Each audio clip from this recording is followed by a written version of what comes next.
Después de los terribles sufrimientos que sufren los pueblos indígenas después de la invasión española, que es una desestructuración total de todos sus sistemas, entonces se producen rebeliones diferentes. Una de las más importantes va a ser la rebelión de Tupac Katari y Bartolina Sisa. Entonces se van a levantar comunidades enteras, pero sobre todo en el Cerco de la Paz van a demostrar su fuerza, su permanencia, y eso, pese a que es una rebelión derrotada, pues mueren de forma espantosa, entonces eso marca a las siguientes rebeliones. Y entonces van a surgir movimientos que admiran lo que ha hecho no solamente Tupac Katari acá, sino también Tupac Amaru en el Perú. Y van a surgir movimientos que reivindican la identidad india. Y así van a surgir las corrientes más fuertes. La primera va a ser el indianismo, que va a recuperar lo que ha sido la propuesta básica de Tupac Katari, que es nuestra tierra para nosotros. El indianismo es la manera como políticamente los movimientos de los originarios, de los indígenas, se organizaron y trataron de hacer una actividad política en el siglo XX, en la segunda mitad del siglo XX. Pero van a pasar históricamente muchos sufrimientos, rebeliones apagadas de forma violenta y cruel, y va a ser recién después del 52 que va a surgir la corriente indianista, y van a ser varias personas muy valientes. Hay que, por ejemplo, recordar a Raimundo Tambo, que es uno de los principales gestores de la parte política, de reorganización social y política, y además de ir por las comunidades y también de recuperar pensamientos en la ciudad. Pero están también Constantino Lima y varios otros que no voy mencionando para no olvidarme de tantos que forman este movimiento de reivindicación india que se llama indianismo.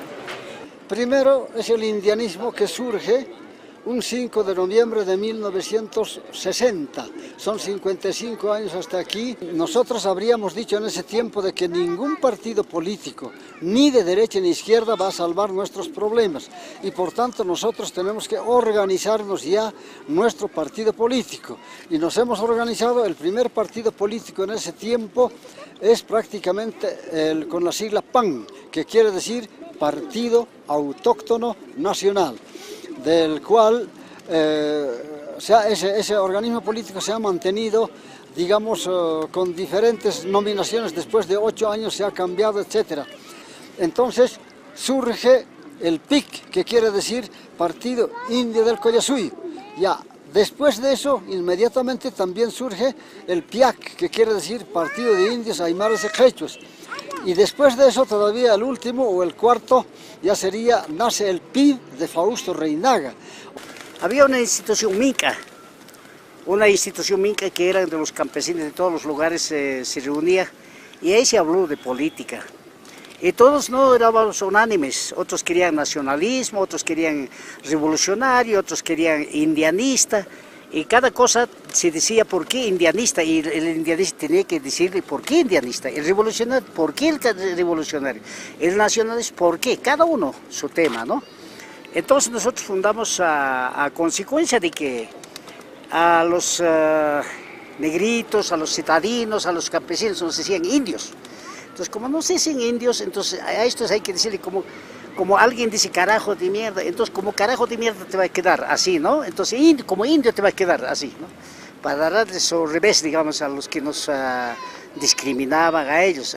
Indio era una palabra insultante, servía para discriminar, para insultar, para marginar, digamos, a una gran parte de la población boliviana. Entonces los indígenas utilizan esa misma palabra para recuperar una identidad y para plantear un problema político. El indianismo es una ideología contracolonial que busca la liberación de los pueblos autóctonos, es decir, de los pueblos que han sido, que han vivido la experiencia colonial. El indianismo va a sufrir una división posterior que es el catarismo. El catarismo habla más de cultura, más de mitos, cede algunos elementos, en cambio el indianismo es la recuperación política. Pero en el indianismo se produjo lo que pasó en todos los capítulos de la historia boliviana, cuando vemos la emergencia y la rebelión indígena. O sea, normalmente coexisten dos aspectos diferentes del indígena. Un aspecto, digamos, que es el de la coexistencia con el poder que existe entonces, de tratar de resolver los problemas de manera pacífica, concertada, integrando, digamos, los elementos nuevos que hay, y una manera que es rebelde, radical, digamos, cuestionadora por esencia. Yo he sido parte de un indianismo ortodoxo, lo reconozco yo, pero el indianismo ortodoxo es aquel indianismo en que trata, digamos, de que la cultura aymara, de que la cultura quechua, de que la nación quechua, de que la nación aymara no se desarrolle libremente. Es decir, tiene recovecos, es decir, tiene una nostalgia al pasado. De que Bolivia es un país invasor, venido de Europa. En cambio, Collasuyo es este lugar, ¿no? Tahuantinsuyo es este subcontinente del sur, Abya Yala. Entonces, nosotros los indianistas cataristas vamos a luchar, vamos a pelear y vamos a ganar, ¿no? Vamos a reconstituir el Estado Nacional Collasuyo. Contra esas críticas, contra el indigenismo, a diferenciarnos del indianismo y de la izquierda marxista surgimos y hemos creado el movimiento catarista. ¿Y qué es el movimiento catarista?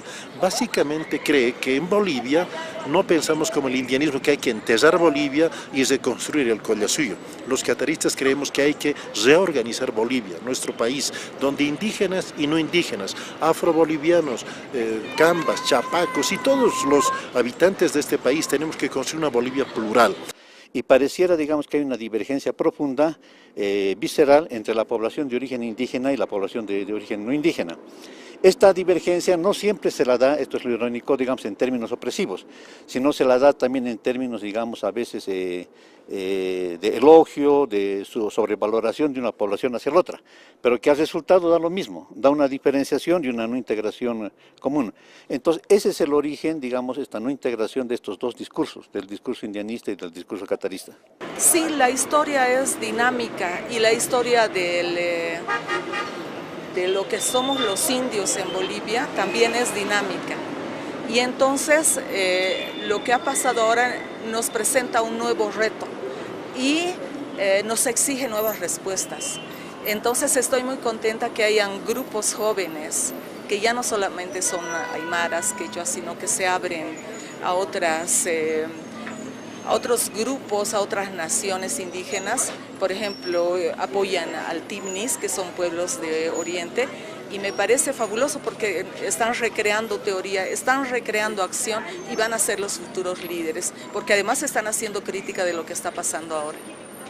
Entonces es muy posible que salga, digamos, un nuevo pensamiento.